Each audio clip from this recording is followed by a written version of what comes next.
কিচেনে আমি সাধনা পাল বলছি, আপনাদের সকলকে স্বাগত। তো আমি আজকে একটা রেসিপি নিয়ে এসেছি। একটা রেসিপিটা ইউনিক, একটা নতুনত্ব। তো রেসিপিটার নাম হচ্ছে গিয়ে ঘি করলা দিয়ে আর আলু দিয়ে পাতুরি। তো এবার কীভাবে বানাচ্ছি এটা একটু দেখে নেবো, চলুন দেখি। এই যাবে এরকম কারকোল নিয়েছি, কারকোলটাকে এইভাবে ছুলে নিচ্ছি। দেখুন সুন্দর করে এরকম ছুলে নেব।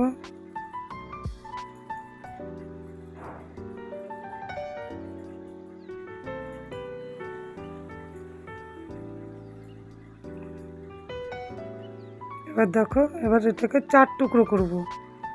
এই যে মাঝখান থেকে 2টো ফালা দিলাম, এবার আবার আর 2টো ফালা দিয়ে দেবো। ওই যে 4 ফালা হবে। আচ্ছা দেখে এবার এটাকে এইভাবে ডিজাইন করব। দেখো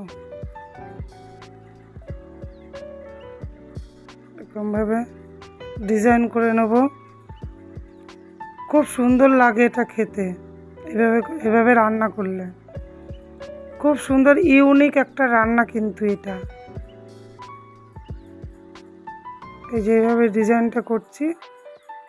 দেখো হয়ে গেছে। সমস্তগুলো আমি এইভাবেই কেটে নিয়েছি, সব কারকুগুলো। আর কিছু আলু এই যে এভাবে কেটে নিয়েছি লম্বা করে।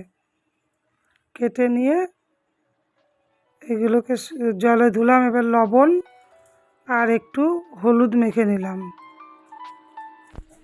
তারপর এরকম একটা কড়াই নিয়েছি, দিয়ে কড়াইটা বসিয়ে দিলাম গ্যাসে। গ্যাসটা জ্বেলে দিলাম। কড়াই গরম হয়ে গেছে, তেলটা দিয়ে দিচ্ছি। দিয়ে কারকোলগুলো এরকমভাবে অল্প অল্প করে নিয়ে সব কারকোলগুলোকে ভেজে দেবো। আমি এই পুরো কারকোলটা দুবারে ভাজা করব। দেখুন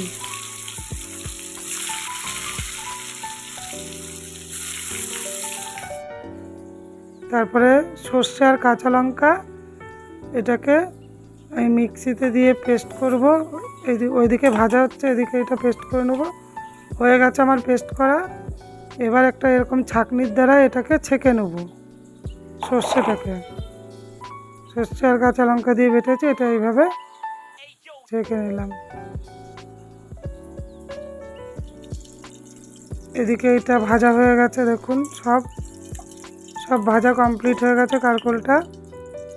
এবার এই তেলের মধ্যেই আমি আবার আলুগুলোকেও দিয়ে দেবো।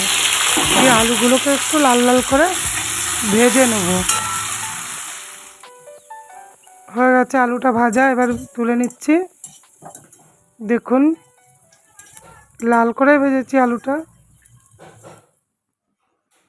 যেরকম হয়ে গেছে। এবার একটু রাঁধুনি ফোড়ন দিলাম এই তেলটায়। দিয়ে আমি আবার কারকোলাল আলুটা ঢেলে দিলাম, লবণ দিলাম, একটু হলুদ দিয়ে দিলাম। দিয়ে সামান্য একটু নেড়ে চেড়ে বেটে রাখা সর্ষে আর কাঁচা লঙ্কা বাটাটা আমি এর ভেতরে দিয়ে দেবো এখন।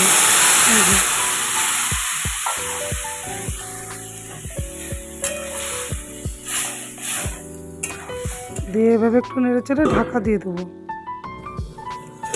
ফিরে এলাম আবার কিছুক্ষণ পর। দেখুন হয়েই গেছে প্রায়। আর একটু সামান্য নেড়ে চেড়ে একটু চিনি দিয়ে দিলাম, দিয়ে একটু নেড়ে চেড়ে তারপরে নামাবো। তো আমার চ্যানেলে যদি নতুন বন্ধু হও তো চ্যানেলটিকে একটু সাবস্ক্রাইব করে পাশে থাকার অনুরোধ রইল। দেখুন এটা হয়ে গেছে, কত সুন্দর তুলে দিলাম। দেখতেও যতটা সুন্দর হয়েছে, খেতেও এটা সুন্দর হয়েছে। একটু লাইক শেয়ার কমেন্ট করার অনুরোধ রইল।